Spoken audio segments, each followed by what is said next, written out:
The Wednesday, August 7th, 2024 SFO Airport Community Roundtable at 7:04 p.m.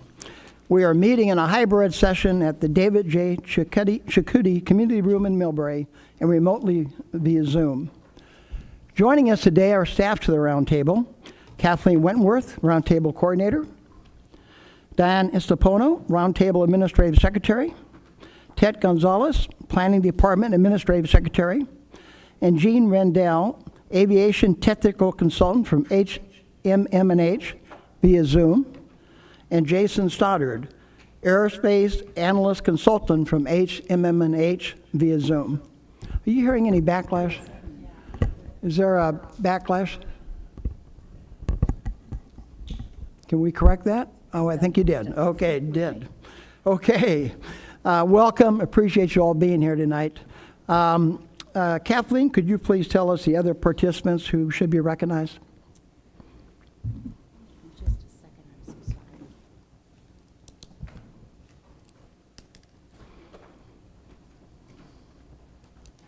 We have from the FAA our Community Engagement Officer, Moifair Chin. I'm not sure you can hear us. We cannot hear anything online. Oh, you can't. Oh, wait. Moifair, can you hear okay now? Yes, I can hear just fine. Thank you. That was me. That was my microphone button, so thank you for telling me. By the way, as a note, we have new mics for this meeting, and when you speak, you have to turn it on. It's the top button on the mics, so just as a note. And unless they're on, they cannot hear you on Zoom, so thank you. Thank you for that. Moifair, would you like to introduce your other team members who are here with us this evening? Yes, good evening, everyone. My name's Moifair Chen. I work for the Federal Aviation Administration. I am the Community Engagement Officer. With me today is Carlette Young, the Senior Supervisory person for Western Pacific Region, Joe Burt, Manager in Air Traffic, and Eric Tanberg, who will be giving the presentation. So thank you for letting me introduce everybody. Thank you. And Bert Ganung from our Airport Noise Office, if you would introduce your team. Yes, good evening. Bert Ganung, SFO Aircraft Noise Office. Kathy Widener is our Chief External Affairs Officer. And then Anthony Carpinetti is a Noise Abatement Specialist with the office. Summer vacation, we come light tonight. Thank you. And you've already introduced Jean and Jason? I have. Yeah. All right. I don't see anyone else. Let me just check over here. And some members of the public are with us as well. Okay, great. Thank you, Kathleen. And again, thank you and welcome you all for being here. We have a relatively short meeting tonight, an important meeting, but a short meeting. This is August, summer vacation, so it's always hard to pull a quorum, but I actually think we might be close. So when we take roll, we'll find out. I know a couple members said they might be late, so we'll work around that. As a reminder, tonight's meeting will have hybrid access with members attending in person, and the public welcome to attend in person or remotely. For those attending remotely, we continue to use enhanced Zoom features. We will periodically screen the names of the attendees. The list of names will display the name but not the email address entered by each person when signing into the Zoom meeting. With us this evening has already been introduced as Kathy Widener. Did I pronounce that right? You did. Thank you. Good, thank you. SFO Chief External Affairs Officer.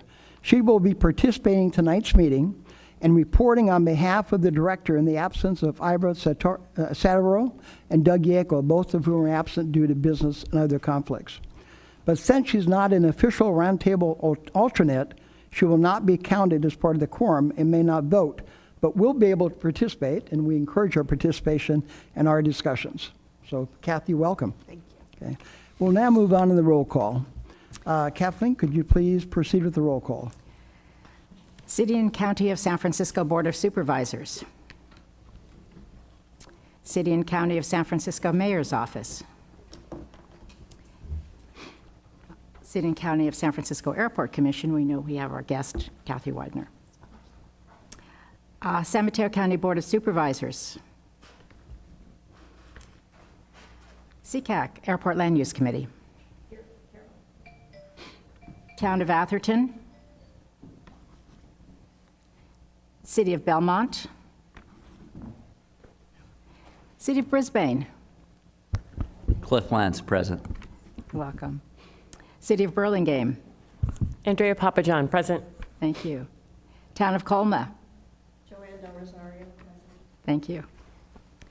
City of Daly City. City of Daly City, no response. City of East Palo Alto. No response. City of Foster City. City of Foster City. No response right yet. City of Half Moon Bay. No response. Town of Hillsborough. Present. City of Menlo Park. City of Menlo Park, no response. City of Millbrae. Ann Schneider, present. Thank you. City of Pacifica. Christine Bowles, present. Thank you. Town of Portola Valley. Portola Valley, no response. City of Redwood City. Chris Durkin, present. Sorry, that's loud. Thank you, Mr. Sturkin. City of San Bruno. City of San Bruno. Okay, no response. City of San Carlos. No response. City of San Mateo. Rob Newsom, City of San Mateo. Thank you. City of South San Francisco. No response. Town of Woodside. Paul Gold, present. Thank you, sir. So we're not quite there. Okay. Well, thank you. Looks like we do not have a quorum, and frankly, when we did the advance roll call, it looked like we'd have 12 out of the 25, so we'd be short one. But that's okay, because there's only one item that required a vote tonight, and that was the consent calendar. So we'll be fine moving on without that. And we'll defer the discussion on the consent calendar until the October meeting, unless members show up and we actually arrive at a quorum. So we'll just proceed directly to the next items on the agenda. Any questions on that? Any comments? Okay. By the way, before I move on, I want to welcome Cliff back. Cliff is. I'm sorry? How many short are we for quorum? I think we had 12 that had acquired in advance. I think we're right now 13. at 10, right? Yes, but we are expecting at least 2 more people.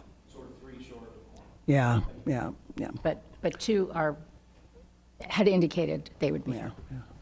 So yeah, if we get 3 more, we'll be fine. But if not, it won't be material for this meeting, I think. Having said that, I do want to especially recognize Cliff Lentz, who's joining us tonight. Cliff is the former chairman of the roundtable. Cliff, it's nice to have you back. Thank you, Mr. Chair. It feels good to be back. I was having a nice chat with Kathleen. Kathleen said, "Oh yeah, remember when we worked on that document in 2016?" I was like, "Really? It was 8 years ago." And I think that was the last time. I think that was the last year that I served. I think it was, yeah. Amazing how time flies. But thank you for continuing to do this great work because it's so important to our constituents. And Ann Schneider is with us. Ann is a longtime member. Ann, it's great to have you here with us tonight, so welcome. Cliff, you were here till 2018. It was Was the I? next gen. You tried to block it all out. Right. Okay. Smart man. Thank Anyway. you for reminding me, Ann. I'll have to go back to having some sessions, so back to therapy. Okay, so that, thank you, and welcome both of you, and welcome everybody. We'll now open public comment for items not on the agenda. And staff will note any written comments and allow members of the public to speak. And I think we did have one written comment. Is that not correct, Diane? Yes, thank you, Chair Royce. We did have one from Srinivas Hanasage, and I will read their written comment. I am a resident of Foster City. Given the high noise levels and frequency of aircraft flying over our community, I wanted to know the best way to obtain statistics and data of aircrafts landing and SFO. I know SFO collects a wealth of data, and I wanted to know the best possible way for the public to access this data. For example, can we get details of landing flight path, time of day, origin of aircraft, type of aircraft, weather condition, etc. This will help public understand the trends in flight patterns over a period of time. Thank you. Thank you, and that will be entered into the record and accessible by all the members and the public. I might note that because it's an item not on the agenda, we're prohibited from speaking to it, except to provide clarification of the question. But we will get back to you independently of this meeting. So thank you for submitting that comment if you happen to be on Zoom. Okay, at this point, Diane, would you please share the list of attendees who's on Zoom? And could you also advise the public how they may participate during the public comment? I'm sorry? Oh, Mr. well, I apologize. I apologize. Before you speak, though, would you mind letting Diane share the list of names and give you directions, and then we'll allow you to speak? Okay. Yes. Could you? Okay. So the attendees list is on the screen. And thank you, Chair Royce. For those attending the meeting in person, please submit your speaker slips located by the entrance to me. If you are attending on the Zoom video conference, we will use the raise hand feature in order to organize the public comment. During the general public comment periods, I will ask those members of the public who wish to comment to click on the raise hand feature to speak on the agenda item. For those joining by phone, please press *9 to indicate your desire to speak. When you hear your name called, I will prompt you to unmute your microphone and inform you that you may begin speaking. You will have 2 minutes. Thank you. And again, these are for public comment for items not on the agenda. When we get to the agenda items, there'll be an opportunity to speak on those items at that time. Okay, sir, what was your name? This thing on? Hello, Ramy Tan, longtime resident of Pacifica, in the north end of town. Been noticing that it's, we still get a lot of late night flyovers over Pacifica, as late as, 1, 2, 3 a.m. And, when you look at the stopjetnoise.net app, it's always the same players. So wondering what, the roundtable can work with the FAA and SFO to see if these planes get, use the night hush route and, either take off on runway 19 and go straight out over the bay and, through the gate, avoiding all the land area, or, taking off on 28 and then making the turn again off of, over the industrial area in South San Francisco. Either that or restricting those flights that they need to take off earlier, in the early evening or during the day. Thank you. Thank you, sir. Appreciate it. Again, because it's not on the agenda per se, we can't comment, but someone will get back to you. I will note later in the agenda, we're going to have a discussion on curfews. And so maybe we can sneak in a response in part to your comment. So, are there other members of the public wishing to speak? Diane? There are no other members on Zoom at this time. Okay, and did you put a list on the slide of anybody on Zoom? Yes, but we'll put that back up again. Okay, great, thank you. Okay, well, thank you. With hearing no other comments from the public with respect to this category, we'll close the public comment for items not on the agenda and move to the next item. The next item on the agenda normally would be the consent calendar, which had 3 items on it: approval of draft minutes from the June 5th meeting, the airport director's reports from May and June, and the budget versus actual update. The details of all of that are included in your packet. Because we do not have a quorum, we're going to defer the discussion of that until such time as we do have a quorum, and if we do not have a quorum, we'll defer that until the next meeting. So we'll come back to this. If you do have questions, we might be able to entertain questions, but we'll wait till at the end of the meeting to see if we have a quorum to discuss it and take a vote on it. So with that, let's move on to the next item here, which is the regular agenda. This normally is items that would require a vote. We have no items for the regular agenda for this meeting. We moved them to either the last meeting we had or the next meeting on the assumption that this would be a tough meeting to get a quorum. So no items for the regular agenda. But we do have some great presentations tonight. So we'll move directly to the presentations. And we'll start with the chairman's update. Not that that's a great presentation or not, but let me just comment on a couple of things.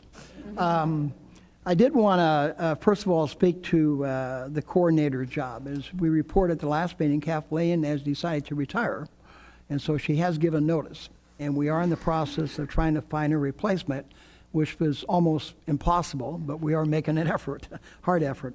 I will let you know that we did, the county did post the applications. There were 45 applications for this position. I was narrowed down to 29, and from there has been 11 finalists chosen. Those 11 finalists are coming in for the final interviews, I think, next week or the week thereafter. And we should know within the next week, we should have a selection for Kathleen's replacement. Her last day will be, I think it was technically maybe a week ago, but nevertheless, she has graciously agreed to stay on for 60 days once we hire the replacement to effectively train the replacement and to work with whoever that might be.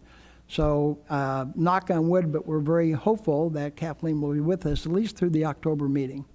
And then we'll hopefully be able to work something out later. But so that process and that search is going on. I will share with you, it takes a special talent to fill this role. Not only someone with management skills, with planning skills, but also a knowledge of aviation. And Kathleen's done a great job in that regard, as any prior chairman or any vice chairman can attest to, and a lot of committee members can as well. So that will not be an easy search, but I really am grateful, Kathleen, you've agreed to stay on for an extra 2 months to help train a replacement, so thank you. Upcoming subcommittee meetings, the legislative meeting is going to be meeting next week, August 14th at 3:30 at the Hillsborough City Hall Conference Room. The members of that committee have already been notified, but more importantly, if any members of this committee wish to attend, please feel free to do so. They are public meetings. The topic of discussion will be the recent FAA Reauthorization Act. Exactly what it said, and are there any actions that we should be taking with respect to it. So that will be the Legislative Committee meeting, August 14th, 3:30, Hillsborough City Hall. TWG meeting will be held on September 4th at 3:30 p.m. at the Foster City Hall. And that will be a follow-up to the last meeting we had. Unfortunately, Sam was going to be here. He's not here yet, the chairman, Sam Hindi. They had a great discussion, and I'll let Sam talk about it when he gets there. But we did not get to some of the arrival procedures and arrival flights, so that'll be the topic of the next meeting. We'll get to those items that we did not get to this last meeting. I did want to report. I'm not sure I'd reported before, but end of June of this year, we had 2 contracts that had expired. Contracts are technically with the county and with the vendors. The roundtable are not a legal party to it, but we do provide input and oversight, and we sort of get in the mix if we can. But we did renew the MTC TV contract for another, 2 years and 2 months, till June 30th of 2026. So that contract has been renewed. And then secondly, we did extend the contract with HMMH, our consultants, for 1 more year on existing terms. We extended it for 1 year because we did not have time to go through a formal proposal process. So we extended it for 1 year, and that proposal process will start in January. And so just to give you an update on that. Just as the other contract that's up for renewal is our contract with the SFO Airport Commission, and that contract is currently under negotiation and under discussion right now. Hopefully that will be done relatively soon too. So any questions on the contracts? Okay. I want to get to the next item, and that's topics for the upcoming meetings. As I shared with you at the prior meetings, we've added an agenda item each meeting to discuss some topic of interest to bring this group up to speed and increase the awareness and the knowledge of it. And we've been focused recently on advanced air mobility, which you've been reading a lot about, the drones and the air taxis and all the rest of it. We've had, I think, 3 speakers so far, but we do have a schedule for the future meetings. We have NASA is again going to be back on advanced air mobility, and they'll be hopefully talking about supersonics and effectively how they will comply with the standards on departures, and because that's a critical venue for all of us, particularly cities close in. So that will be scheduled, I think, well, I'm not sure we have that scheduled yet, We have their commitment, we haven't got a date yet. Another topic coming up will be, again, advanced air mobility, industry representatives to speak about the industry projects and the timelines. These air taxis are moving at a rapid pace, and it'd be nice to hear directly from the manufacturers exactly what they've done and what they plan to do with respect to the timetables of all of this and the processes they're going through. And then the third thing, and I believe this is October, we've invited noted aviation attorney Peter Kirsch to present. And if you know Peter, he is probably one of the most knowledgeable aviation attorneys in the country.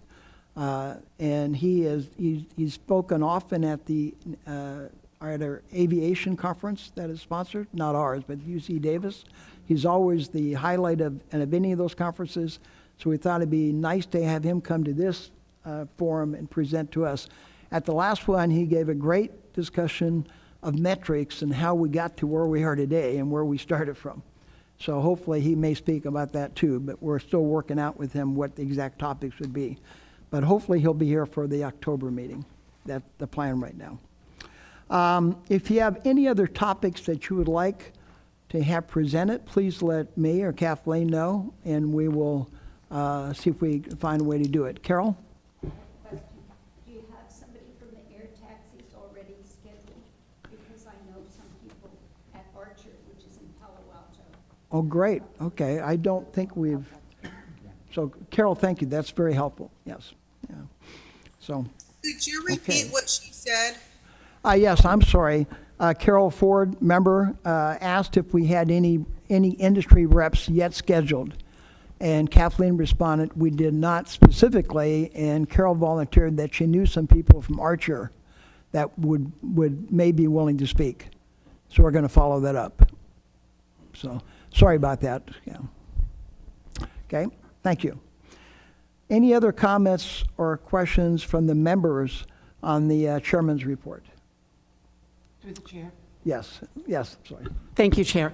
On the topic of NASA and advanced mobility, I appreciate you bringing up the close-in communities, but all of us know that we have flyovers, and not right departure flyovers, but the flyovers once they've circled around and come down.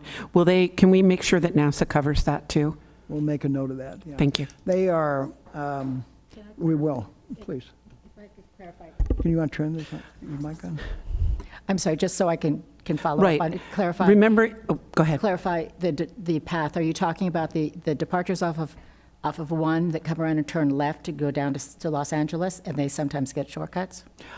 I would talk about any of the flights, including the flights out of Oakland, should they come out of Oakland, that fly right over the peninsula, so from Brisbane all the way down, basically the hillsides on there. Any of the flights on there, I'm trying to go back to the olden days, and I'm a little rusty here, but the big issue was when they start going supersonic and the boom that follows it. So it really isn't just departures, which of course I very much appreciate, but it's everything they do. Yeah, Thank you. And it's for all of those cities that are outside of us. great. Thank you. We'll make Thanks a for note that of that. clarification. Yeah. Other questions or comments on the chair's report? Okay, and again, the public will be able to make comments at the end of the presentation, so they can hold tight for right now. Next item on the agenda, item number 5, the airport director's update. We'll begin, we have 2 presentations, so we'll begin with SFO Chief External Affairs Officer Kathy Widener, if I pronounced that right again, I hope, reporting for the director. So Kathy, the floor is yours. Thank you very much, and thank you for the opportunity to give you an update on behalf of Director Satiro. Passenger traffic updates. Summer travel volumes continue to be strong. The airport finished July traffic at 97% of pre-COVID numbers or levels. The flight operations, however, are only at 82% of the pre-pandemic levels, which just goes to validate that the airlines are using larger aircraft to accommodate the increase in passengers. The airport recently reopened our 28 left runway on Friday, June 21st. That was 10 days ahead of schedule. We are moving on to other taxiway improvements, but these will happen mostly during overnight hours and will not require any runway closures. So we shouldn't see any of the disruption that we saw with the 28 left project. We have some capital project milestones that we would like to talk about. We recently opened the final phase of our Harvey Milk Terminal 1. That opened completely on June 17th, and we have now started to work on the Terminal 3 West modernization project. This will be a 4.5-year project to renovate the existing 650,000 square feet in the western half of our Terminal 3, as well as to create 200,000 square feet of additional space. For the affected areas or for the closures in the terminals, United will move some of its flights into Terminal 2 while construction progresses. We have a few new airline service announcements. United recently announced twice daily year-round flights to Monterrey, Mexico, which will start on October 27th, with arrivals at 8:20 a.m. and 7:40 p.m. and departures at 10:45 and 11:25. United also announced a once weekly seasonal flight from SFO to Belize, which will start on December 21st, with arrival at 2:25 p.m. and departure at 12:30 a.m. Lastly, Alaska Airlines announced a once weekly seasonal flight from SFO to Costa Rica with also a December 21st start date, arrival at 10:35 p.m. and will depart at 8 a.m. And with that, I will turn it back over to the chair. Okay, thank you. And we'll defer questions for just a minute here. Bert, would you mind giving the noise report next? All right, we'll go ahead and share a screen here.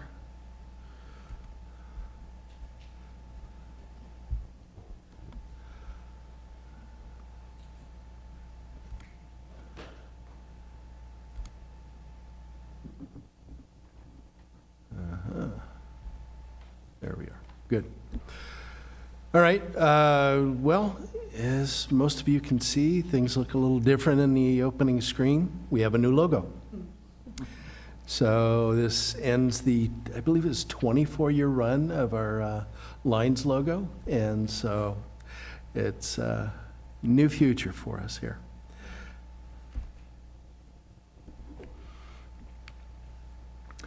So one of the big things we've been doing right now is the up-the-hill ground-based noise monitoring. We put out 5 additional monitors in the form of portables to accommodate this. One of them, in fact, was right next door here on top of the fire tower. So as you exit the building, go in the parking lot, look at that wraparound porch, there was a monitor up there to accommodate. We also had one further up near the golf course and another one at the water treatment plant, so accommodating for the back noise that comes off the departing aircraft going this way. We also had monitors out that way, and we're also utilizing our permanent monitors as well. So that's the 5 and 9, so 14 total. Right now, we're doing correlations to noise events. We're using a NEAM primarily, which is the new noise metric technology that we've been doing for this, and it's matching up quite well. Better than N2T2, and that's been the old technology we've used for years. One of the issues with that one is the simple fact that it doesn't recognize aircraft going away from it. It only recognizes aircraft flying over it or passing by it.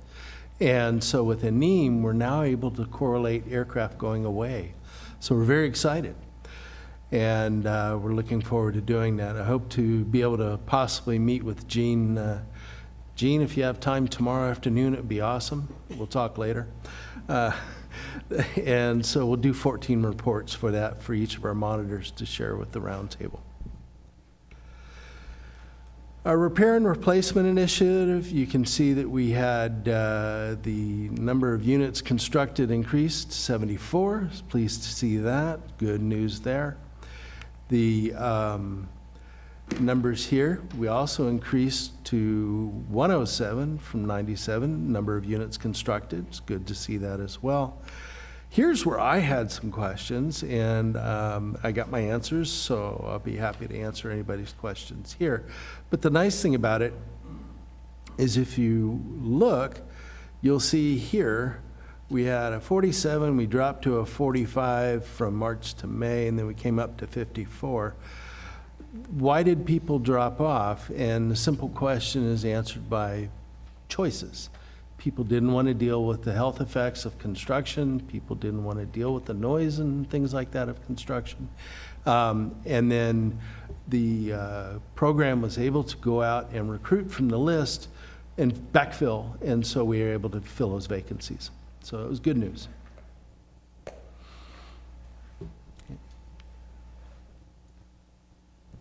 Through the chair, any questions? Okay, thank you, Bert. Okay, with that, open to member questions, member comments, member discussion for either Kathy or Bert on the operation of the airport, director's report, or the noise report. Are there any comments or questions by members? Okay, Ms. Schneider? I'm sorry, I'm on the water board now, so this is our technique with the water board. Oh. Thank you for the presentation. It's been a while since I've looked at the noise reports. End of September. And October is more likely. Fantastic. Question 2 then, looking at the 24-hour data here or the combined data, is there a way to drop out the night rate flights? Because the nights are the ones that are most damaging to the close-in communities, most damaging to my community. Well, they're also the weighted ones because they are that. 10 p.m. to 7 a.m., as you're aware, you get a 10 times penalty. So the nice thing about that is the system is counting for that. Our reporting does account for that, and I think you'll be pleased with what you see. And they'll break them day, evening, night? Just like our portable noise monitoring report. So if you've looked at those, it looks like just like those where we do day, evening, night. It's funny that you should say that. I haven't seen the portable noise monitoring reports from Millbrae since 2018. So it'll be nice to see that and compare the last known report that I've seen for Millbrae specific. I can read all the other cities that get their reports because they have a permanent rotation of monitors, but not Millbrae. Millbrae does not have a permanent noise monitor as far as Don't get portable. that quarterly. It was just that one weird report in 2018, and I've never seen it before or since. Yeah, an individual requested it, and we monitored there and reported on it. Okay, so the city should formally request those then? If you already have noise monitors and you're within a half mile of that noise monitor, it's our policy not to do it. We give you the data from that monitor. Okay. Okay. Thank you. Are there other questions or comments? Cliff? You must be on the water board too, huh? Yeah. Well, you know, I just want to make a comment, you know, like, so that last slide, Bert, and thank you for providing the information. Could you turn your mic on, Cliff, or use it? There we go. Thank you for providing the information, Bert. Is the button on? It is. Okay, good. But maybe Okay. I need to just speak directly into it. So I'll just talk to you, Ann. No. So, Bert, that last slide that had all the data, you know, I looked to see in my packet, but I didn't see that slide. And, you know, when you look at these monitors, I know maybe I'm just getting older, or maybe I need to get some glasses, but it was really small, so I couldn't really make heads or tails of the information that you provided. So maybe when you do another presentation like the one that you did, if there's a printout, because maybe these monitors, this is what it is, right? And that's all. That's the best we're going to get. But having that information at the table so we can follow along and then ask questions would be really helpful. Thank you. You're completely right. Yes, I agree with you. This is typically on data that's approved by the airport director, often the day before the roundtable meeting. So I oftentimes get my corrections from that meeting. We have it the day of. so it's not always available immediately. I know I've been asked by Kathleen for years to give it up early. I'd love to, but I'm told I need to wait. So you don't think that you could print some copies and bring them with you to the meeting to pass out to the board members? We try not to do printing anymore as much as possible. We're asked for 5 copies of the director's reports, but we can see what we do. I appreciate it. Thank you, Bert. Yes, sir. We would appreciate it too. Ditto, thank you. Yeah, or email it to us ahead of time that day. Yeah. Yeah, I tell you what, Bert, if you don't mind, we'll have Kathleen and you maybe sit down and figure out how we I might. do email them off times while I'm sitting here closing up after the presentation to the roundtable staff. Okay. Can I just say? Please, Kathleen. Bert has his own internal scheduling issues that preclude that mostly, but he does send them to us usually the next day, and we post it to the website. I know that's not the same as having it available at a meeting. So, Bert, maybe you and I can sit down and see what we can do. Okay. Thanks, Kathleen. Great. Thank you for raising it. Okay. May I make a comment Yes, through the chair? please. Maybe we could just then talk about it the next month. If we get the data. At the next meeting? Yeah, at the next meeting, as opposed to trying to talk about it then and not really seeing it till after. Okay. Thank Well, you. we'll leave it in the hands of Kathleen and Bert to come up with an answer. That might be one of them. So, thank you. Appreciate it. Okay. Any other comments from members of the roundtable to either Bert or Kathy? Kathy, this is a quick question. You're at 90, I think you said 82% of airline travel, right? Due in fact to larger planes? So that's flight operations. Flight operations, okay. So number of planes? Yes. Is that the number of planes? Yes. Okay. And has the increase in the size of the plane made any discernible difference on any of the noise complaints or noise items that we've noted? And Bert, that may You know, be for I you. might need to defer to Bert on that one, but we encourage the upgauging of the aircraft to decrease the operation. So that's encouraging for us, but I don't know about the noise impact. Bert, do you? Well, I mean, there is a trade-off. There's a fine line between more aircraft, more frequency, or heavier aircraft. The heavier the aircraft, the more noise there is typically. But when you have more frequent operations of smaller aircraft, there's a noise issue there too. Oftentimes people these days are letting us know that it's the frequency and the noise that gets them. So noise is subjective. What may bother one may not bother another. So it's kind of a catch-22. And then one last question, if I might. I think a month ago there was some unusual activity with military flights that caused a number of complaints. Is there anything in the last, since our last meeting that's been out of the ordinary that may have triggered complaints that we should be aware of? No, not at all. The Navy and the Marine Corps got their MV-22 Ospreys, which are the tilt rotor aircraft, given back to them to operate. They had been on hold where they weren't allowed to operate them for a safety stand down. And they were out there testing them, doing lots of flights. The 2 aircraft that the Hillsborough City staff caught came up from San Diego, took a tour of the bay, and then went home. Okay. And do you get advance notice of that? I assume you don't, but. It's a rare day when we do. I know, and I'm not trying to throw the FAA staff here under the bus. We used to have a very good open relationship with the TRACON, where the TRACON would reach out and inform us of military flights, medical emergencies, things like that. Very helpful to us. That way we were able to get the news out immediately to the citizens. So if somebody called us with information about a flight that was coming overhead, low and loud or something like that, well, we would find out it was a Trans-Pacific flight coming over the ocean, dropped in overhead SFO for a teardrop arrival, and that was a medical emergency. We'd tell the people, and oftentimes they said, no, I don't want to file a report. Okay. So, Right. yeah, very helpful when the FAA can do that for us, but we haven't been getting those lately. Okay, thank you. Okay, Councilmember Schneider? Chair, that was a great point. Those ospreys flew over my house, and the kids all sighed. We all came outside because they were, what, 100, maybe 100 feet over our homes? 500, 600? No. They were, They we were checked. really low. They flew right past my house. We're all standing on the street. They're pretty cool, but we should have gotten notice for that. On that. I mean, they are pretty amazing. And that was in addition to how many times the president has been here, so that all the Marine helicopters are flying right over us along El Camino Real. And it would be nice for the cities to have that, our city managers have a heads up, because Bert, they may call you, but they always call me. And it'd just be nice to know we look like we're a better team that way. Thank you.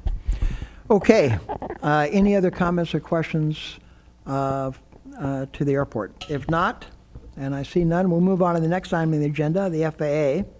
And this is their report and update. I believe, Mofar, that Ms. Chen, the FAA Community Engagement Officer, has a brief update to be followed by Mr. Eric, Tanberg, the FAA Air Traffic Control Specialist, along with Mr. Joe Burt, the Team Manager for the FAA Western Service Center, who will discuss some of the SFO flight procedure modifications. In addition, Jason Stoddard, the aerospace specialist and roundtable consultant from HMMNH, is available for member questions. So with that, Ms. Chen, we'll turn it over to you. How much more significant this is you, Pacifica. Good evening again. The only thing I have for an update is I passed along a resource information document to the SFO Roundtable a couple of weeks ago, and Kathleen posted that onto the SFO Roundtable website, and there are links to lots of great information on military aircraft, helicopter aircraft, things that are publicly available on the FAA website, although some folks really have a hard time trying to locate information, I've been told. So I created that document, and it's there for everyone to utilize. And I will pass it on to Mr. Burt. Okay. And by the way, Ms. Chen, I looked at the analysis you did. It's a great resource document, so I want to thank you for doing it. And it should be included in our packet as one of the exhibits as well as on the website. So thank you. Mr. Tanberg, if I pronounced that correctly, we'll turn it over to you, sir. Thanks, Al. Thanks, Kathleen. We have a PowerPoint to show. Is it okay to show that if we share that? Yes. Okay. All right, good evening, everybody. Mr. Chair, thank you very much for allowing me to present tonight. I will work on sharing my screen here shortly.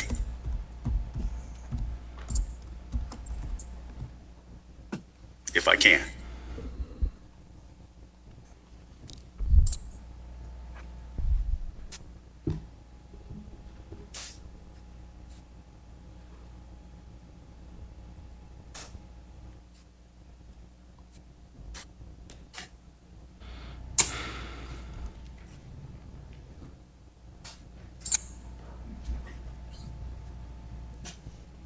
Kathleen, the spine of the peninsula.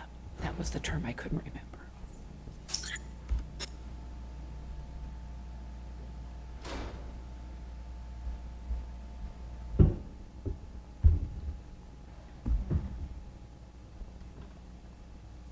I saw the dog surfing. I went to the event. So fun. My dog died 2 days before, so I couldn't. Beautiful day, too. A little bit of fog. But the sunshine.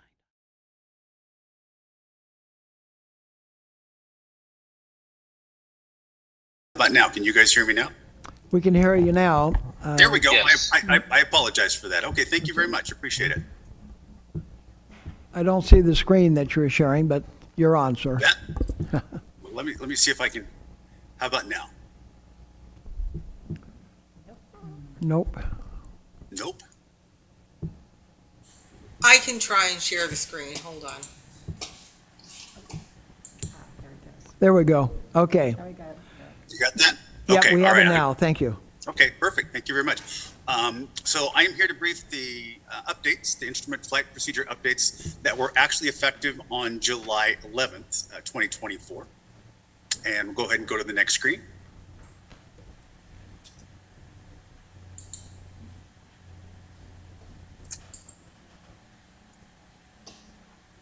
So first, let's talk about the departures. The departure, we had some problems with the offshore 2 departures. That was a conventional departure procedure we had a number of aircraft that were having trouble with the beginning, having their flight management systems, their onboard FMS complying with the procedure. And what we did is we decided, instead of trying to work through that problem, we developed a new Seagull 1 RNAV departure that we did our very best to mirror exactly what was happening with the offshore 2 departure. And one of the nice things about taking a look at procedure after the fact is on the bottom right hand of your screen, you'll see that the offshore 2 departure, that was what it looked like before we had made the choices. That was a week's worth of aircraft that had been assigned the offshore 2 from July 4th to July 10th. If you take a look at up above that on the upper right screen in the green, those were the new Seagull 1 departures that happened for the week between July 21st and July 27th. By and large, it seems like the 2 procedures are the same, and we haven't had the same issues with aircraft's onboard FMS not being able to comply with the procedure. Next screen. So the Bodega 4 arrival, this one we had to amend one transition, move some fixes out, and delete one transition. If you take a look at the up to the northeast there, that legs transition, we put a slight dog leg into that. The orange is the old procedure and the pink is the new procedure. We put a slight dog leg in that in order to miss the aircraft that we had landing at Sacramento Airport. That just gave us a little bit more separation there. And then out to the northeast, that transition out there, out to the northwest, that transition out there, we got rid of that one. As far as air traffic control said, they no longer needed it. It was no longer needed. That was called the Pinot transition. In addition, we moved 4 fixes, Quinn, Johnny, Muscat, and Pulley were all moved away from the Bigelow fix in an effort to ensure the descent criteria was going to stay within criteria. In other words, we needed to give the aircraft a little bit more time to descend without them having to descend too quickly for the onboard FMSs. Basically, we needed to meet criteria. The next slide is the Stettler 4 arrival. If you take a look at this one and the Bodega, both of their amendments are very similar. We put the same dog leg in at legs that we had with the Bodega, and the transition out to the northwest, we also got rid of that one. Again, same reason, air traffic said it was no longer necessary.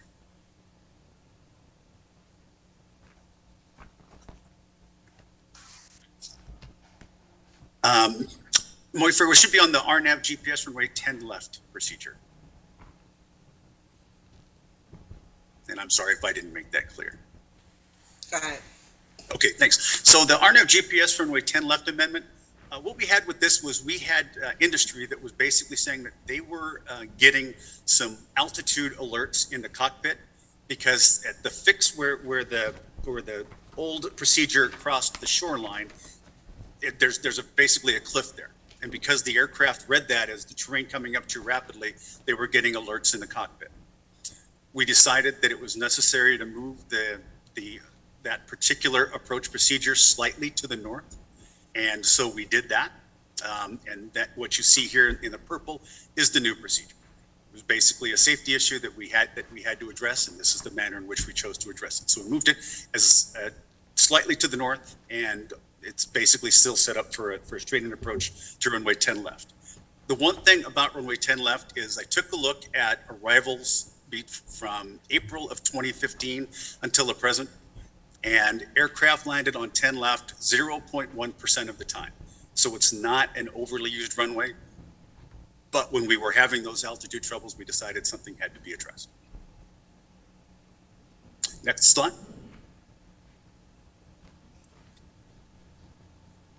This is the always 3 arrival.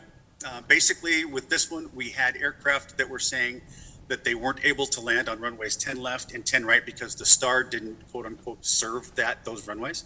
So we added that transition. Basically, on the star, we included instructions for runway 10 left and 10 right. The heading is the same, everything else is the same, but we did add that so that when we are telling an aircraft to descend via and expect runway 10 left or 10 right, they still feel like they can comply with the procedure. Next slide. The Waves 2 arrival, this was a very similar problem that we had with the previous arrival, in that aircraft would be assigned this star, but there weren't instructions on how to land on runways 10 left or 10 right. So what we did here, if you take a look at the right-hand side of that, that's the Waves 2 arrival. We added the pillar transition to the Waves arrival. Basically putting them on a heading after wipeout, continuing to the northwest, and they're going to cross that pillar fix at 6,000 and at 210 knots. There were some other very slight amendments. We moved these 0.10 miles to the southeast along the existing track, and we amended the speed from 240 knots to a 230 knots. Next slide. So for the Pirate 3 arrival, we did make some amendments to it. However, all of them were out over the water. From a flying perspective, the biggest thing is we changed the restriction at passive to at or below 4,000, and we added a Pirate at 10,000 restriction. The restriction at ARG remains the same is at 8,000. There were some other slight changes, but they don't affect how aircraft are going to fly. And again, all of these changes were out over the water. Next slide. So cancellations, again, just to reiterate, we did cancel the offshore 5 departure. That was the conventional SID that was replaced with the new Seagull 1 departure. And then we also canceled the RNAV GPS X-ray runway 28 right approach procedure. That was done as part of an inventory reduction program. We found that it wasn't being used, and that was the reason for its dismissal. Next slide. Mr. Chair, thank you very much for giving me the opportunity to be here and present some of these changes. If anybody has any questions specific to these procedures, I'd be happy to do my very best to answer them. Eric, thank you very much. We'll open it up for a member discussion now. Before I do so, we have our consultant from MMNH here. Jason, did you care to make any comments on this or any observations? Sorry, got to get off mute. Thank you very much. No comments here. I'd be happy to answer questions as well. I think the FAA is well suited to answer these questions. All of these changes were involved in the June update memo that we sent out to the IFP Gateway. So you should have plenty of resources to kind of give you the information you need. But if there are any questions, I'd be happy to jump in as well if needed. Great, thank you. Okay, with that, we'll open up for any member comments, member questions, observations. Are there any members? Paul? Quick question. I'm sorry. Is your mic on? I'm sorry. You already took the screen down, but I was going to ask you about, I think it was the Seagull 1 departure. I don't know if you can get back to that. It was one of the first slides that you showed. But what was the significance of what we were looking at on the right 2 traces? One was the revised, one was, I think, the first part of July, and one was the second part of July. They just look similar to me. What was I supposed to notice? So the biggest thing was there is I wanted you to notice that they were similar. The aircraft that were on the bottom right, those were the aircraft when the offshore 5 departure was still being used. That was the flight tracks for every aircraft that used the offshore 2.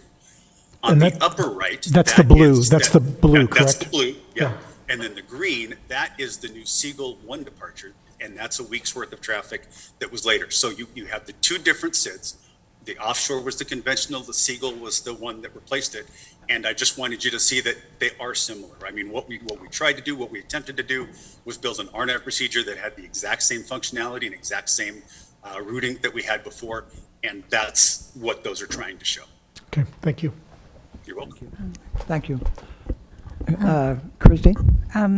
Hi, Christine Bowles from Pacifica. I think I'm looking at the same one. I'm sorry, I was really having a hard time following the packet and your slides simultaneously. But the Seagull 1 departure, so this is on packet page 44. So that may be the same procedure that you were talking about, but these are just blue and red lines and not the actual path. So it looks on here like the, oh, maybe I was reading it wrong. So the blue is existing, which currently turns and flies over Pacifica, and it looks like now they're going to be going more offshore, right, before I'm heading going to across say our land. that how we handle those airplanes is not going to change from the offshore to the Seagull.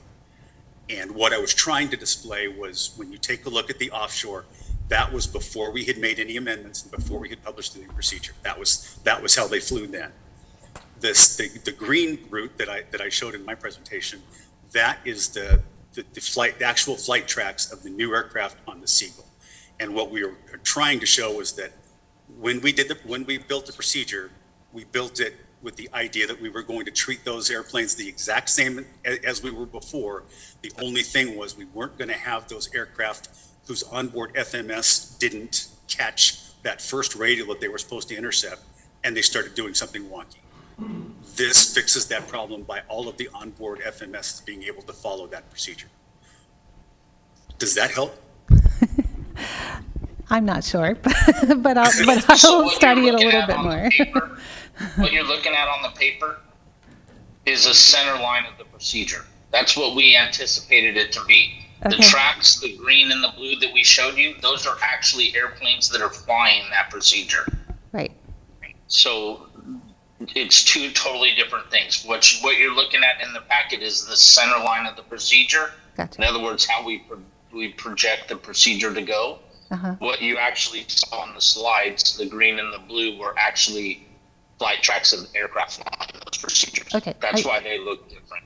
Okay, I understand that, and there's no information about altitude, but I'm assuming that's not something that you've tweaked. No. Right. No, Okay. it would be the same. Okay, thank you. Other comments or questions? Kathleen? I have a question about the waves procedure. I don't, if you could show a slide.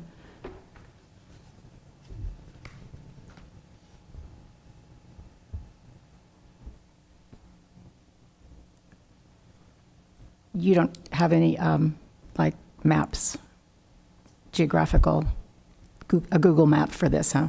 Okay. I do not. I apologize. I didn't Okay, make that one. I think we've got one in our packet, but it's in the section, I'm sorry, I don't have the page number.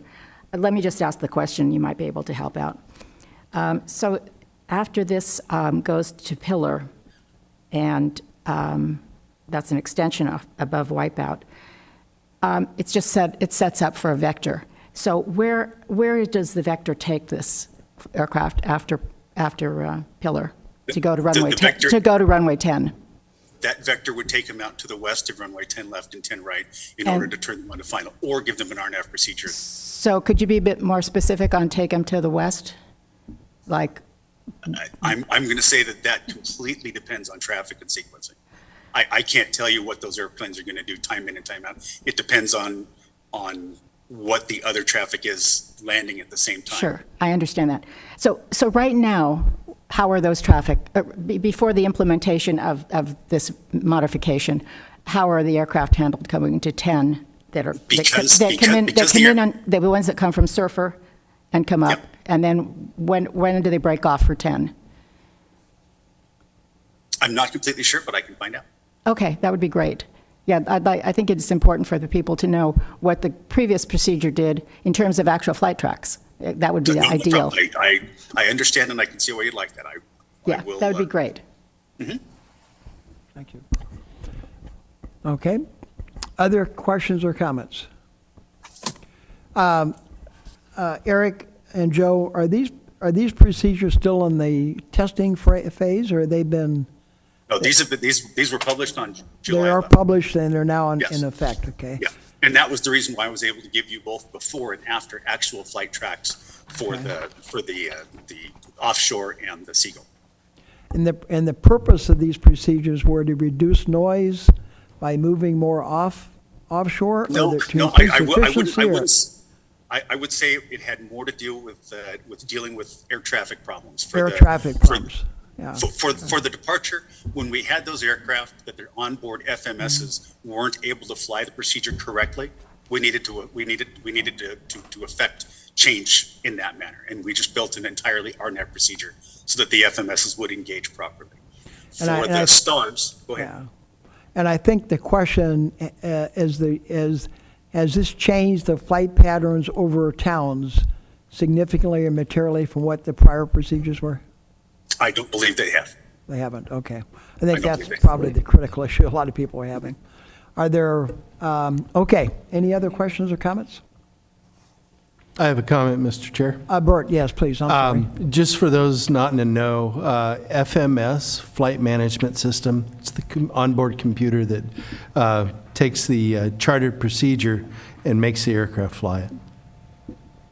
Say that again, I'm sorry, I didn't hear that. Takes the chartered procedure and has the aircraft fly that. That procedure, okay. Okay, thank you. Okay. Ann? Member Schneider, I'm sorry. No worries. Looking at the packet, page 40, where it's showing an existing path and a new path, red and green, to me, if I were in Daly City, right there, I would be letting my neighbors know that they're going to have a different experience on this. It's funny, on the 28 departures, you feel the noise underneath, but you also feel it at the angle. So it may turn out to be exactly the same for some, but for some it's going to be totally new. Okay. So somehow we have to have a system to make sure that when these things happen, that the people know what's going on. Okay. Thank you. Okay, well, I presume you're testing. I'd be interesting if there's any change in any kind of citizen response to the changes in these particular patterns. And from what you're telling me, you're not anticipating there would be any, but we ought to test that. So Bert, maybe your monitors might help on that. Okay, any other comments or questions? If not, I want to thank, I'm sorry, Bert. Not exactly this subject, but in relation to our discussion before, I had a little bird give me some info. The reason we weren't notified on the Osprey operations, VIP activity in the area, and the FAA will not disclose that. You'll find it on the news. Oh, okay. Okay, thank you. Okay, with that, I'm sorry, Christine, I apologize. Yeah, no, I'm sorry. I'm just, again, looking at the agenda, and the next page was on airport curfews, and so I'm not sure if that was part of their report. No. Or, Different. no, It's okay. different, yeah. My mistake, sorry. No problem. Okay, seeing no other questions or comments, we'll close the session on category number 6. I want to thank Eric, and I want to thank Ms. Chen. Appreciate very much your feedback and your comments, so thank you. Very helpful. Okay, let's move to the next item on the agenda, which is the technical consultant update, item number 7. This is a new item for us. Based on feedback from this committee, we've added a new feature, which will be in all future meetings, in which we effectively ask our consultants to provide an update on items of interest, something that you've either asked or it's been coming up. And tonight we're going to add a roundtable discussion around a quote-unquote answer to one of the most frequently asked questions from members and the public. And that deals with, the topic is airport curfews. Why we don't have them, why can't we have them, how come other airports have them and we don't? So we thought we'd have a discussion on that. There's a slide on this topic on page 37 of your packet, and Gene Rendell is going to share with us his thoughts around that comment, that question. So Gene, I'll turn the floor over to you.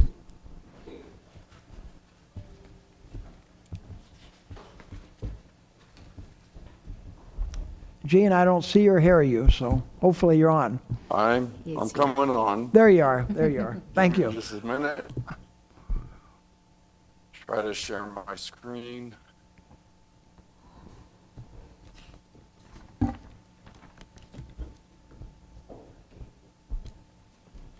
keeps going on and off, like it tries and then it shuts off. Okay, are you seeing my screen? Phone numbers.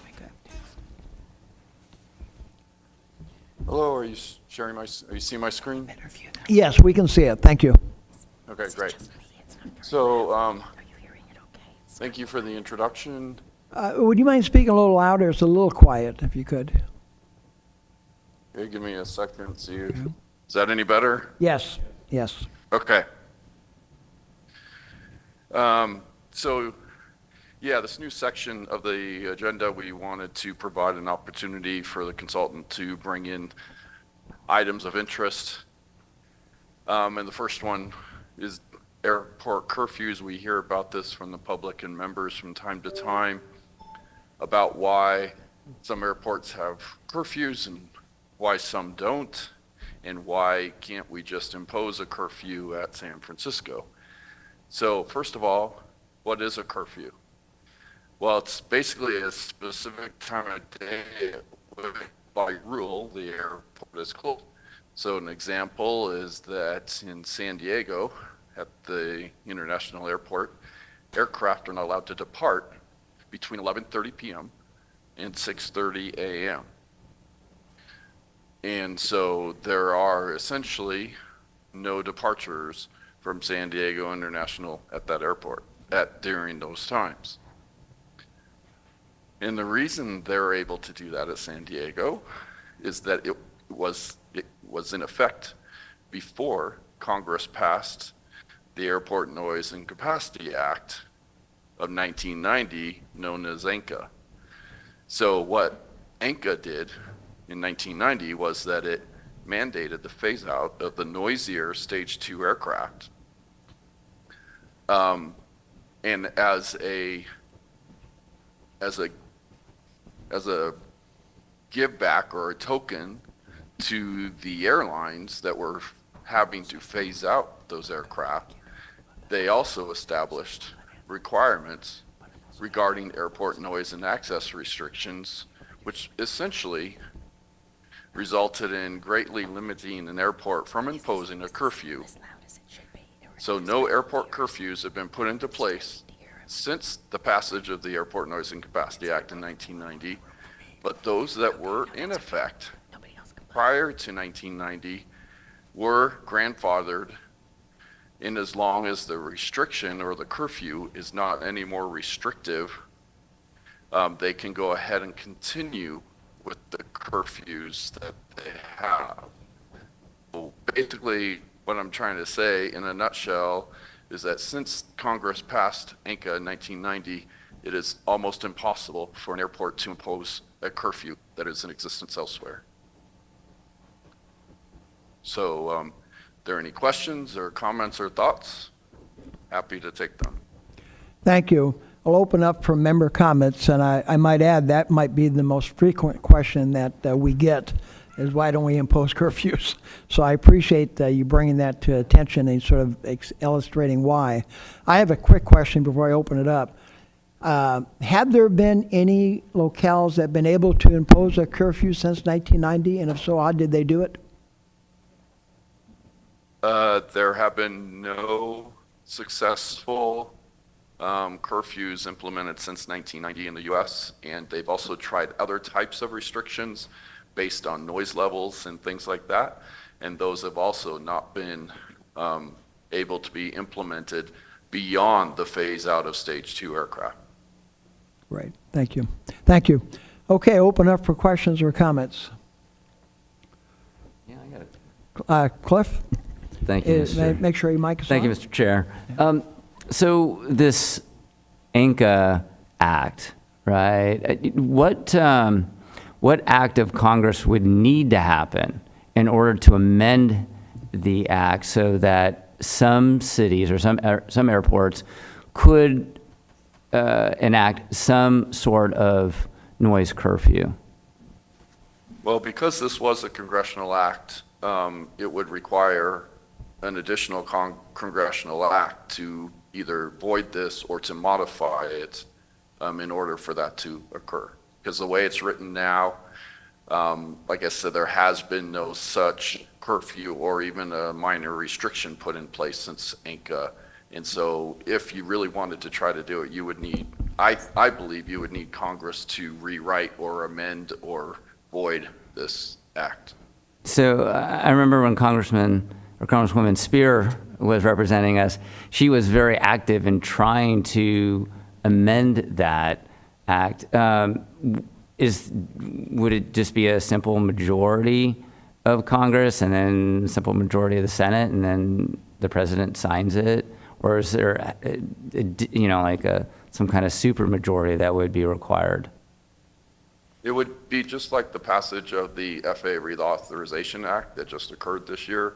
You would need it to go through, all the committees and, get each, the House and the Senate to approve it and agree on the language and get it in front of the president to sign. That is correct. All right, so I know we're not the only area that's impacted by airplane noise. Is there any action right now by any congressional members to work on amending the act that you're aware of? I am not aware of any, no. There has been language proposed, like during the reauthorization activities that were going on and the proposals that were put in place. There were some proposed language that would have challenged this, but none of those made it into the reauthorization. All right, thank you. Other questions or comments? Member Schneider? Cliff, I haven't been here since last December, so I don't know what's happened in the meantime. But part of supporting our Congress members is to get new data, which is why I think when we talk about FAA reauthorization and the disappointment that the new metrics didn't get in, the other thing that I have talked while you haven't been here is our original charter allowed us to look at additional environmental impacts to the communities, and that means particulates. And you were possibly still here in 2019 when the FAA came to our meeting and reported that, golly gosh, these stage 4 and 5 engines create a lot more PM 2.5, parts per million 2.5 than we thought. And now the federal government has new metrics for the peninsula. It's under President Biden's Initiative 40, I believe, it's environmental justice, that shows just how many of our communities are above the 90th percentile in parts per million 2.5. And those are asthma, diabetes, heart attacks, and now fairly recent, but still too soon to talk about, dementia. The greater the particulate matter, the type of particulate matter can be increasing the percentage of people getting dementia. So I think the hope that we have, as well as other airports that cannot get a curfew, is to get more data, harder data, and prove the health impacts. And I know that the chair has been instrumental in getting us to work on health impacts. Thank you. That's excellent. Thank you. Thank you. Other comments or questions? Member Bowles. I just found out I had a conversation with Joe Simonian about 6 months ago, and he was instrumental in Jackie Spear's office when she was trying to get that approved. And one of the blocks he said is that the coastal cities all wanted to... We are unable to hear. Oh, I'm sorry. Sorry, my microphone got turned off. I had a conversation with Joe Simonian, who was running to replace Anna Eshoo and had worked with Jackie Spear integrally on the legislation she was working on. And one of the comments he made to me was that the coastal cities and the denser populations are the ones that really want to install and introduce these curfews again. But unfortunately, the middle of the country, which is mostly flyover, which aren't getting, the volume of arrivals and departures, weren't as interested. And so it's lobbying, to those representatives that this is important, which is hard in these political times. Interesting comment, thank you. I did not appreciate that. Kathleen, would you care to comment? Because I know you worked with Congresswoman Sparrow on her 8 measures, including the one dealing with night hush and curfews. Yes, I was actually going to start with something else, though. Oh, please, please. If I could.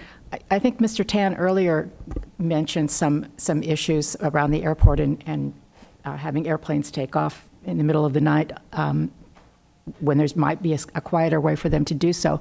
Jean, could you talk about how this might affect other restrictions at the airport that would also seem to have some ability to improve things for us, and how that's impacted by this ANCA regulation? Yeah, so I was focused on curfews. That was the topic I wanted to be sure, because a lot of times when we talk about curfews, we also bring in any type of access or noise restriction, because that's really what Part 161, which resulted from ANCA, discusses. Is, again, it established the requirements regarding airport noise and access restrictions. So, for example, I could go back to San Diego. They also have a noise limit on one of their monitors that if an aircraft exceeds that noise limit, they are also unable to continue operating at the airport. And again, you are also not able to do that post-ANCA. That was put in pre-ANCA at San Diego, and they were able to maintain that restriction of aircraft that would violate that noise the noise level at that monitor. They could not operate at the airport. And again, that's just to go to show that you can't put restrictions on, and it has to be made sure that whatever you do has to be able to not, it doesn't, put undue burden on one type of aircraft or one type of operator, or even categories of aircraft or operators, right? It has to be shared. So, like a new procedure, for example, you can make a new procedure and require aircraft to fly that procedure after you go through an environmental process and everything. But if they find that certain aircraft wouldn't be able to fly that procedure, then you wouldn't actually be able to require it be.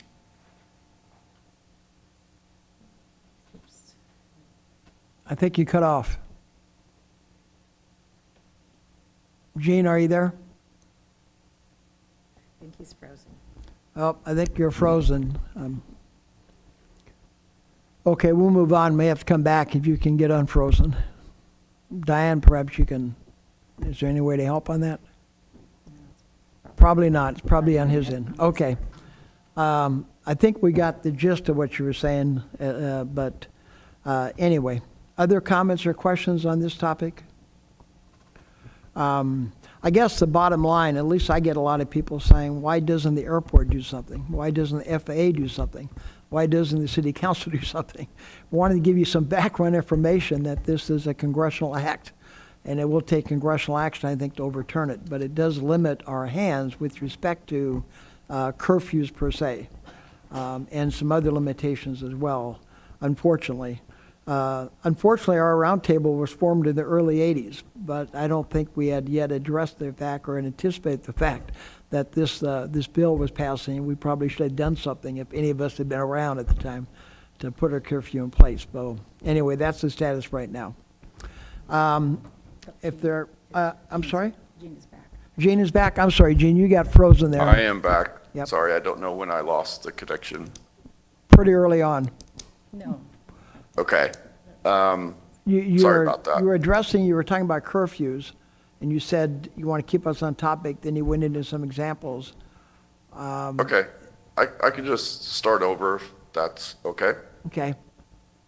Okay, so what I was saying is that a lot of times when we talk about curfews, we lump in with that restrictions, because that's what Part 161 resulted from ANCA. That was the FAA's response to ANCA was Part 161, and in that it describes the noise and access restrictions and how you go about that. And so curfew certainly falls into that, because curfew is a restriction on when the airport can be used. But there's also been prior to ANCA, like San Diego has a noise limit at a specific noise monitor that if you exceed that noise level, that aircraft can no longer operate at San Diego International Airport. And again, you couldn't do something like that either after post-ANCA. That was a pre-ANCA measure, and San Diego has been able to continue to keep aircraft from operating at the airport that violates that noise limit at that one noise monitor. So you can design procedures that, you know, like we have, like the night hush procedures to keep aircraft out over water longer to avoid overflying communities. But if that procedure also is limiting to a certain type or category of aircraft, you can't require all aircraft to fly that, because if they're unable to fly it, basically you're saying they're unable to fly at the airport because all aircraft have to fly that procedure at a certain time. So again, that would be a restriction that you also couldn't do post-ANCA. And then I just asked Kathleen if that helped to answer her question or what she was trying to get at, because I wasn't completely sure. Yeah, yes, thank you. That's very helpful. That's an interesting comment. I hadn't really thought about it having to be adaptable to all flights. The issue might be on supersonics, but we'll face that at a later day. So, are there other comments or questions? If not, Gene, I want to thank you for the presentation. It's very informative and I think very helpful to us as we deal with our communities. I would ask the members, if you have other questions that you would like to have HMM present on at one of the future meetings, please let us know and we'll raise it with them. I think there's a couple other topics that have come up that we'll address, but if you have any, make sure we know about it and we'll try to raise it. Gene, thank you. So with that, if there are no further questions or comments from the committee, we'll move on to the next item on the agenda. And that is the subcommittee updates. The first subcommittee update was going to be TWG, but Sam Hindy, the chairman, who was scheduled to be here tonight, unfortunately is not here, and I don't think he's on Zoom. Have you heard anything, Kathleen? No. If not, we'll have to defer that presentation unless there's a member of that committee who would like to present in Sam's absence.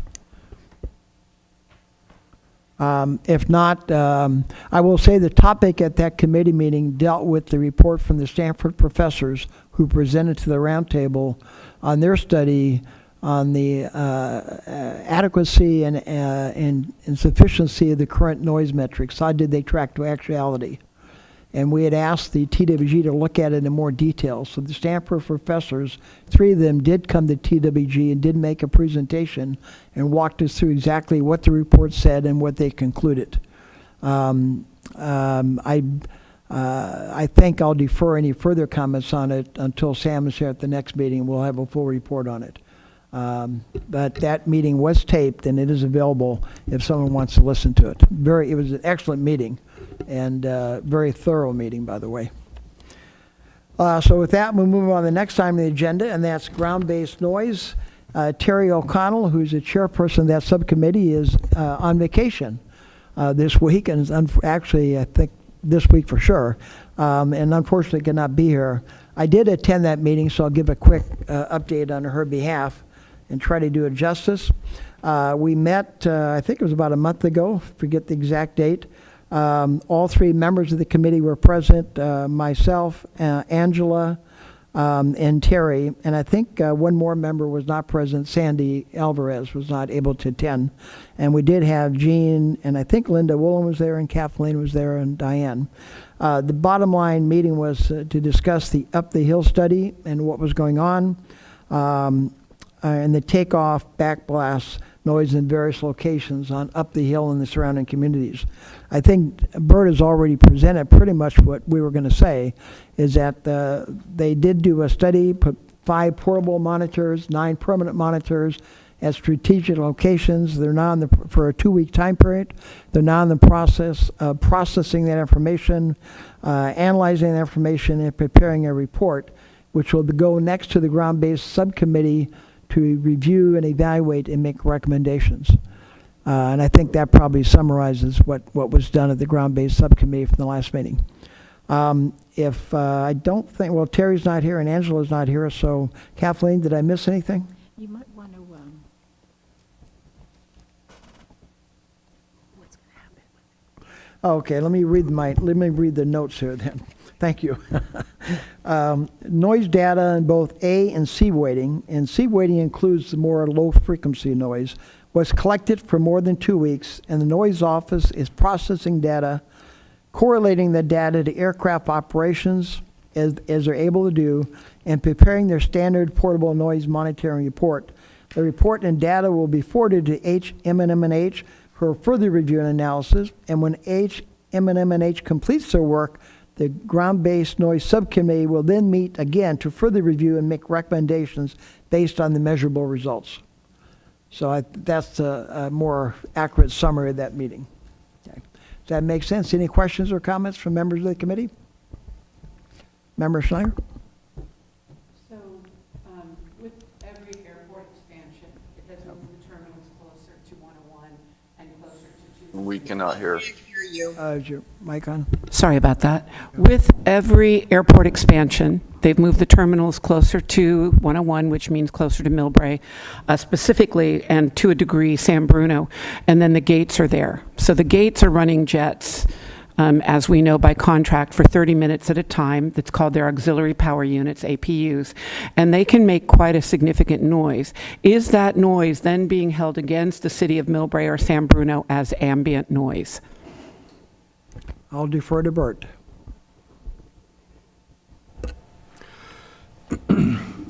So up till now, using the NPD noise metric, it would have fallen into possibly community noise and some aircraft noise. So kind of splitting the difference. We tend to err on the side of the community so that we're collecting more penalty against the airport in the way of our noise. Now, what we're doing now with a NEAM, and based on this up the hill study, I think we'll see a slight increase in the noise levels from that reason explicitly. Given that Millbrae will be having changes and then changes in its roundtable representation and on ground-based noise, there are other ground noises from the airport. There's a range of them that are all contributing, I think, to ambient, which then comes back and is counted against us. And I think that's something ground-based noise needs to look at. It also is San Bruno. The other two things that both of our communities are seeing more of, and Millbrae will be adding, is fuel spills. We're getting hit by a lot of fuel spills. And now that the community is more aware, they're reporting to me, but we're going to be getting our own monitors and reporting that because we can't get BACWA, Bay Area Air Quality Management District, or CARB, California Air Resources Board, to provide those monitors. Okay. Thank you. Okay, we'll make a note of that and raise it with Terry for further discussions at the GBD ground-based noise. Other comments or questions on ground-based noise? And by the way, I would note your comment there. I think if recollection serves me correctly, I think we'd identified 5 categories of backblast noise. One was the APU, and I think there's 3 or 4 others. And I guess along with that question you just asked, it may be helpful to know whether or not that's included in the ambient noise too. Thank you. It's hard to pinpoint APU noise because it's just there. Yeah. And there's no aircraft flight track to collect to it. So that's been the issue, is it wants to connect it to something, and it's been hard. With what we're doing right now, we're getting much better at it, but I would say the APU noise levels are actually less than reverse thrust, the takeoff noise, the landing noise, things like that, and the taxiing aircraft. So I think that'll drop out a bit and be lost in the middle. Okay, well, Through thank the you. chair, I'm Yes, sorry. please. So from the gates at the international terminal and from Terminal 1, Gate A, the newer ones, if you're in our Marina Vista neighborhood, the noise might be less than, say, a departure backblast with the jets going full stream, but it is constant. And again, when we go back to the metrics, whereas the metrics are only counted if the noise lasts a certain length of time, this will last for hours. That's the difference between that. 5 minutes. We No. have limits on our APU usage. 30 minutes, according to the contract at Koenig. I have our Satiro my first year on Roundtable. And I can take you down there, and maybe we need to tightened put up. a monitor down in Marina Vista, and you can hear how long that sound is. And it's constant and it's loud. Now, it is hit with additional 101 noise. So I'm not saying it's all that, but you can tell the difference in the two types of noise. Question is, which is louder? Okay, well, we'll have to explore that further, but I appreciate you raising these other considerations on that noise, so thank you. Okay, with respect to that, the next item, subcommittee was legislative. The legislative subcommittee has not met. We are meeting on August 14th, 3:30 at the Hillsborough City Hall, and again, the topic is the FAA Reauthorization Act. And we will have a couple of guest speakers, and HMMNH will be there as well to help present the data. From that, we'll try to gain a better understanding of what the act did and did not do, and equally as important, if there's any action items that we as a roundtable should be taking with respect to provisions of it. So if you have any thoughts or comments, please let us know on it. Okay. Excuse me, Mr. Chair. Yes. What time is that meeting again? 3:30 on You said that, and I August 14th. apologize for not writing No, it that's down. okay. 3:30 at August 14th, Hillsborough City Hall. Thank you. Okay, are there any questions or comments on any of the presentations, specifically the subcommittee reports? Yes. Yes, thank you, Chair. So I'm not sure if this is the appropriate time to bring this up, but correct me if I'm wrong. So I know that Member Schneider brought up earlier about, so NASA's coming next month in October to present, is that correct? No. Oh, We're still trying to schedule the date. So I think we're trying for October, but it might be, you don't think it'll be October? Okay. Well, I'm sorry, we'll have Peter Kirsch in October, so it might be December or February. We're trying to Okay. figure the date, I'm sorry. okay, I guess then just for the record, at our June 5th meeting, agenda item 8, it was on supersonic aircraft and the technology project that NASA is doing, the interest in the study of the noise impact on residents. Yep. And one of the members brought up that the constituents, how do they opt in to whether they're going to be tested or not? So I wanted to bring that up again and bring it up early so that we could ask when NASA does come, the representative comes, if they could address that question and how are they going to opt people in to doing their test. Thank you. I all. think Thank Member you. Bowles raised that question at the meeting. That's a great question. I'll raise it with them. I'm not sure they're going to be prepared to address that specifically because I'm not sure, frankly, based on the response we got at that meeting, I'm not sure they had frankly thought about it. So hopefully they will, and we'll try to get a response, if not at that meeting, at a subsequent meeting. But we have raised the issue, and I appreciate that. So thank you for bringing that to our attention again. Okay. Next, any other questions or comments on the presentations? If not, we'll close the discussion on the presentations, item number, 7, and move to public comment for the presentations. Again, if anybody wishes to speak, Diane had already indicated the process. Diane, are there any members in chambers or on the Zoom call that would wish to speak? Yes, we have one member on Zoom. Okay. And it's Miss Darlene Yapley. Miss Yapley, you will have 2 minutes. Okay. Darlene, the floor is yours. If we can open the mic there. The FAA asserts it is committed to inform and involve the public and to engage with communities and give meaningful consideration on their concerns. Number 1, we can't raise a concern if we don't know of the action. The FAA handout packet page 31 on the 9 flight path changes with comments periods that ended June 13th and June 25th. It's too late to raise concerns. The last roundtable meeting was June 5th. Why was there no update then? Number 2, we can't raise a concern if we don't understand if we will be affected and how will we be affected. We want to know how noise will change over us. Information on altitude changes does not tell us how the change translates to noise impacts and overhead. The statement for Pirate, altitude restrictions were changed at various points along Star. However, these changes were above 8,000, should not be noticeable to local communities. This is inadequate and inconclusive for noise impacts. We know reducing altitudes changes the glide scope, which has noise impacts all the way to the airport and affected by flaps, slats, and speed brakes, which create noise. There was no Google visual for the Pirate change. There was also a slide that was presented that was not in the packet that Mr. Tanberg showed that said that all the changes were over water, so that was new information. But again, even though it's over water, can he conclusively say that there will not be any noise impacts over land? Overall, we can do better. Let's have timely notification and adequate information on noise impacts. Thank you. Thank you, Ms. Yapley. Are there other comments? I see we have a member in chambers. So if you could again identify yourself and your city of origin.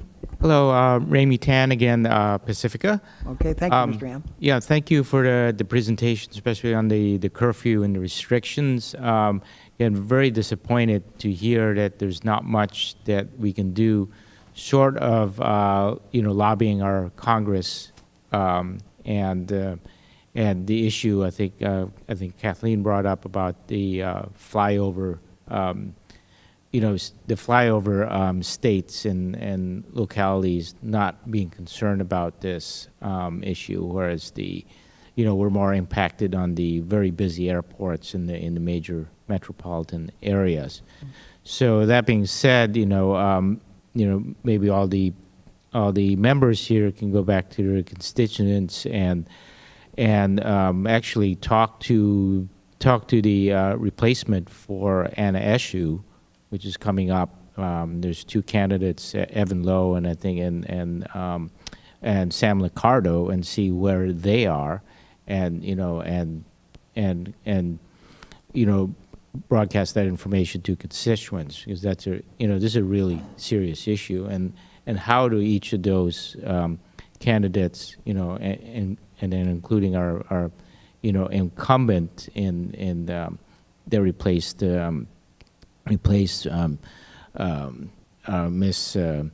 Miss Jackie Spear, and how they work with all of the other Congress people. And then, of course, we have our senators, too, that need to advocate for this. So, urge, everybody here to kind of reach out to those folks. And I think it was brought up about the particulate matter. Out in Pacifica, we got fresh air except when those planes fly over us, and that wind that comes from the ocean actually brings the exhaust fumes from the aircraft back. I mean, I could stand on my porch and smell the kerosene, fuel exhaust from the aircraft. So it's a big problem. I don't know what the roundtable is doing as far as monitoring that ppm, but that's something that needs to be done, across our, impacted area. Thank you. Thank you, sir. Appreciate your comments. Are there other public comments? There are no other public comments at this time.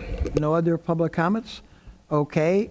Before I close public comments, are there any comments from the board with respect to any of either of the public comments? I'm sorry. I don't get to come very often. They don't let me out very often. I'm thinking about what Member Len said, and with other hats on, I'm doing my own data research, for example, on transportation grants. But maybe it is time to consider in next work plan our own metrics, our own programs, our own reports, independent of that. And I do hear what Member Bull said, that part of if the Midwest doesn't care about this, the Midwest is going to care about supersonic flights over them, because they're going to feel the blunt of that. And maybe that's the horse trading that has to happen at the congressional level. But I really think we should be thinking about our own metrics, our own way of writing reports. Okay. I will note that we do have our strategic planning meeting coming up. It's not yet been scheduled. but that will occur during the course of this fiscal year, June 30th, probably sometime in January, February. So that might be a great topic for us to consider whether or not that should be part of our goals going forward on a longer-term basis. Okay. Are there any other comments? No, I do, Mr. Chair. Yes. You know, I'm not sure if I'll be attending another meeting by the time Kathleen leaves. Okay. But I just want to say that it was so wonderful to work with you, Kathleen. And I've only heard just excellent feedback from Terry about the collaboration and the care and the just really being a team player with the members of the roundtable and applying your expertise and knowledge from being a pilot to really diving deep into the weeds of these procedures and trying to find solutions to reduce the impacts upon our citizens. And you're right, Mr. Chair. It's going to be hard to fill Kathleen's shoes, you know, in the past, and nothing against, you know, the former consultants. But what was great about Kathleen is that she just really cared. I mean, you could just sense it, and and it's a rare thing. And we're very blessed that you have spent this part of your working career with us, and I just hope you all the best in what new endeavors that you might take on. But you have made a significant impact on all of our communities, and thank you very much for that. Thank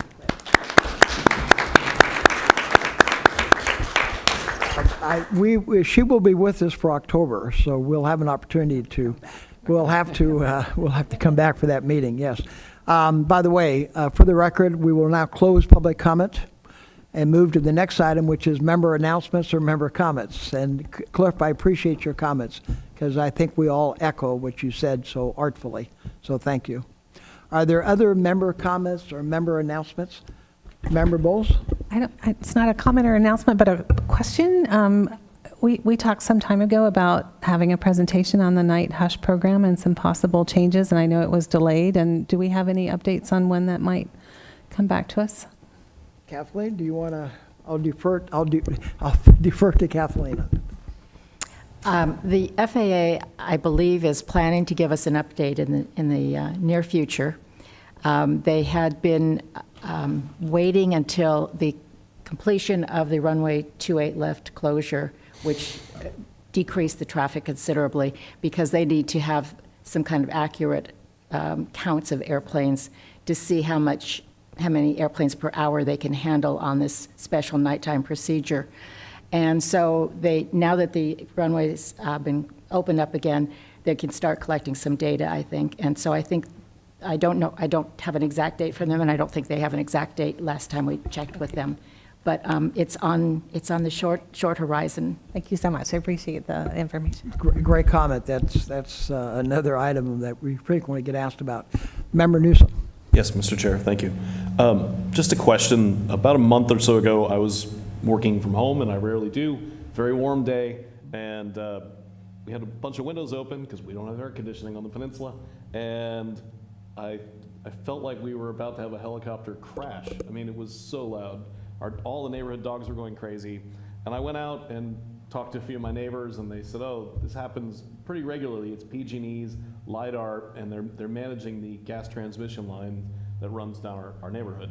I was wondering, who's responsible for monitoring PG&E's noise, and is there regulations as to how low they can be flying, and should they be scheduling with the cities so that we know that? It was my first time encountering it, and then as I started researching it, I find that it's pretty common. In fact, I was at the county's emergency services day over the weekend, and they said, "Oh yeah, we routinely fly over the peninsula twice a month." And so I was just wondering, I don't know how I'd find out more information, but I thought if anyone would know, this would be the room. So thank you. Well, I don't know the answer to your question. I know it's not within the confines of our charter, because it doesn't deal with the noise emanating from the airport or consequences coming from the airport. and that's what the charter refers to for this roundtable. I will tell you from a personal perspective, at Hillsborough, we typically have a representative of PG appear before the city council once a year, and we ask them these questions, along with some other questions, and just get them on record and make them aware of any concerns we have. So other than that, I'm not sure who would be the proper body. But it's a great question and a great comment. I might add, by the way, one more, you did trigger a thought. One of the items that we are trying to plan, and the SFO Airport has volunteered to do a presentation at a roundtable on how they're responding to the unmanned aircraft, what their role might be, and so that is trying to be scheduled as well. It's difficult trying to get all these speakers scheduled that fits their schedule, corresponds with our dates, and we prioritize it correctly, but we are making an effort, and that's one I think might be interesting too. But your specific question, other members may have input, I don't. I get announcements from PG&E every time they're flying. I've been on emergency services now for 9 years, so I don't know when I did it or how I did it, and I'm trying to run through my head, but there is a way to do that. I do not know where the PG&E helicopters start from, but I do know that the Coast Guards start at SFO and fly directly over my house, and that's one of those ones that say, hey, they're taking care of us. But PG&E has been pretty good at saying, hey, we're checking lines. So I think that's a great thing for us to bring up at our September emergency services meeting. Thank you. Other questions or comments or announcements from members of the committee? Seeing none, I want to thank you again for taking the time and the effort to attend tonight. I know your time is valuable, and we try to make this meeting as productive, and that you walk away with some greater knowledge. And we also come up with some ideas for future meetings with different agencies that control our flight patterns and the noise. So I want to thank all of you. I want to thank the FAA for being here tonight. I want to thank the SFO Airport in particular, along with the FAA for being here. I want to thank Kathy for attending on behalf of IBOR. So thank you very much. And with that, we stand adjourned. Thank you. He runs such a nice meeting. He does. Al, you run such a nice meeting. Learned a lot about turkeys that even I didn't know. It's good information. Well, good. Thank you.